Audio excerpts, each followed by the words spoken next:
Ce qui m'intéresse chez JBT France, c'est évidemment la toolbox à laquelle il nous donne accès, cette boîte à outils pratique dans la gestion des achats, donc de voyages mais aussi d'events puisqu'il y a cette ouverture.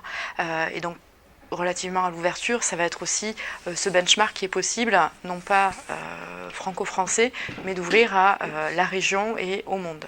Vous avez une double casquette qui est le MICE et le Travel au sein de votre groupe. Quels sont aujourd'hui vos 3 grands chantiers à l'horizon 2013-2015 ?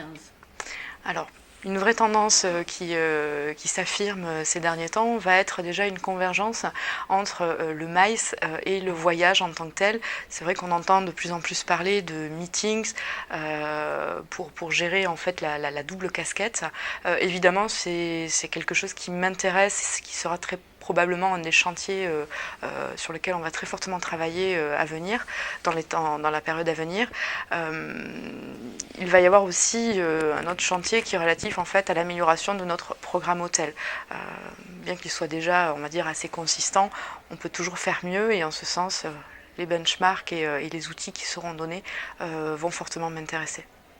Pouvez-vous nous expliquer quelles sont les missions de JBT France ? JBT France, qui est une association à but non lucratif animée par des bénévoles, a pour mission principale de développer la maturité achat pour les catégories voyage et réunion en France. Aujourd'hui, j'ai envie de définir mon board comme équilibre, parité. Équilibre pourquoi ? Parce que nous avons 2 acheteurs voyage. Donc nous avons Witold Rodecki chez Capgemini. Le deuxième acheteur voyage sera le nouveau président de JBT France qui me remplacera, que l'on est en train de chercher. 2 acheteurs meeting, donc Muriel Hernandez chez Sanofi et moi-même chez AstraZeneca.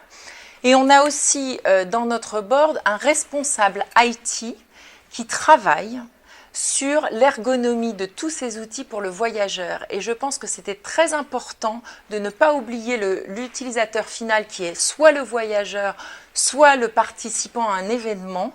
Et cette personne nous amène toute sa compétence et toute son expertise en nouvelles technologies. Donc ça, c'est la partie corporate du board. Et la partie prestataire du board qui est aussi équilibrée.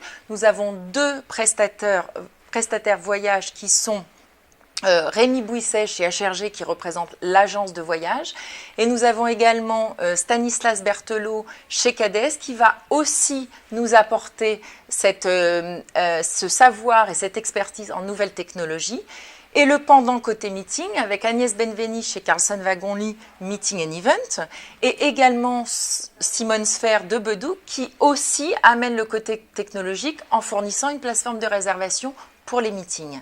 Au-delà des compétences, au-delà des fonctions que ce board représente, de par leur poste aujourd'hui en entreprise, je dirais que ils ont tous les compétences nécessaires au bon fonctionnement et au succès d'une association. La constitution du board, le choix que nous avons fait pour sélectionner ces membres du board, on a tous des valeurs communes. Et on le voit déjà, je le vois déjà dans les réunions, dans les échanges.